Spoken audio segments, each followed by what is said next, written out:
tout à l'heure. Oui, je sais, mais je voulais avoir l'exclusivité en fait. Ah, bah, ça va pas faire ça.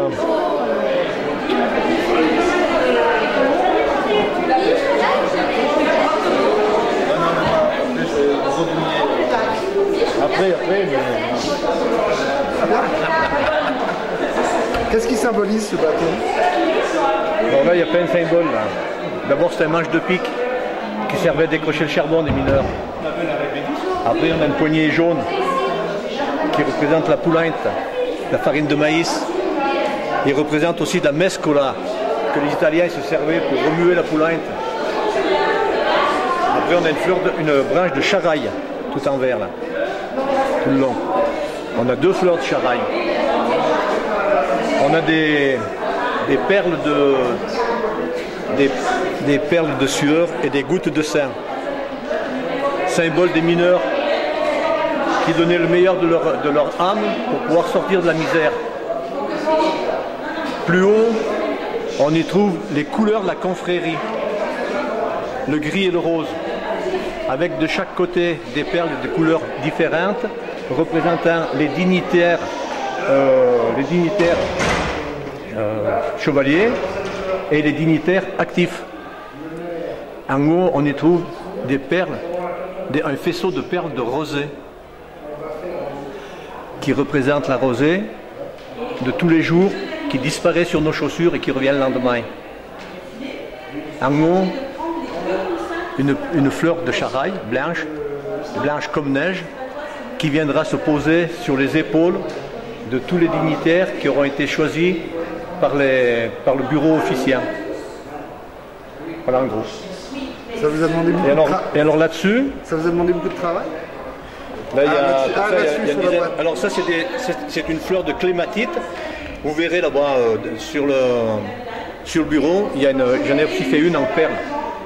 Donc ça c'est une fleur de clématite des Alpes, du vallon de Malaintra dans le parc des Écrins. La particularité c'est que les racines forment une gigantesque toile d'araignée sous des monticules de cailloux. Les tiges arrivent à ressortir de loin en loin pour nous montrer la beauté de leur couleur. Voilà. Et les matézins sont un petit peu le symbole, la réplique de cette fleur. Mais je vais le dire tout là-bas. Et ça vous a demandé beaucoup de travail de faire ce magnifique bâton? Ça, j'en ai eu pour une demi-heure, une dizaine d'heures, pardon. Et ça, pratiquement autant parce qu'elle était trop petite, il a fallu la faire plus longue. Et vous avez fait la boîte aussi intégralement? Ah oui, la boîte. Et l'intérieur, il y a quelque chose de particulier? Non, c'est simplement pour pas qu'elle bouge.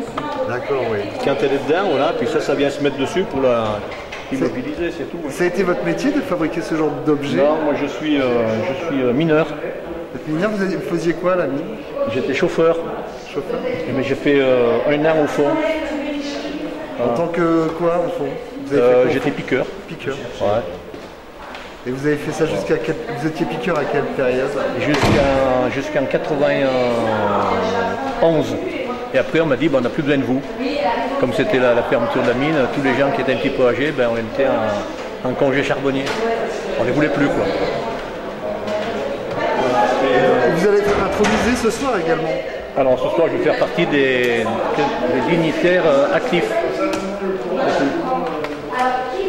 Mais là les coussins c'est moi aussi qui les ai faits.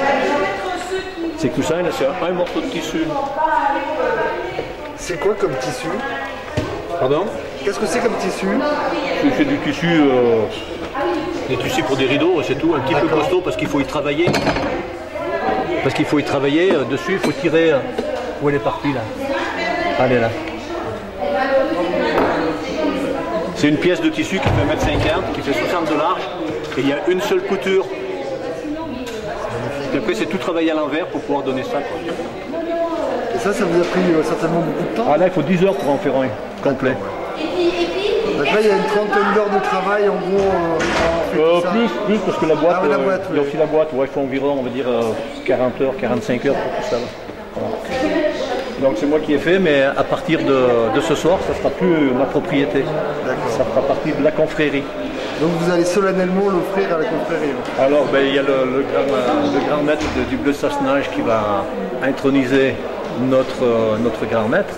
Et après, moi, je vais parler un petit peu des symboles qui sont dessus. Voilà. Magnifique, on va regarder ça.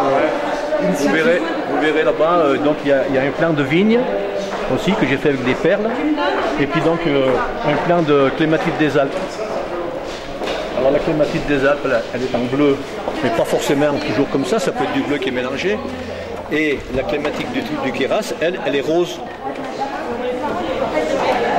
C'est pas tout à fait la même couleur, ça vient sûrement du terrain. Hein. Voilà. On va voir ça, merci beaucoup. Excusez-moi.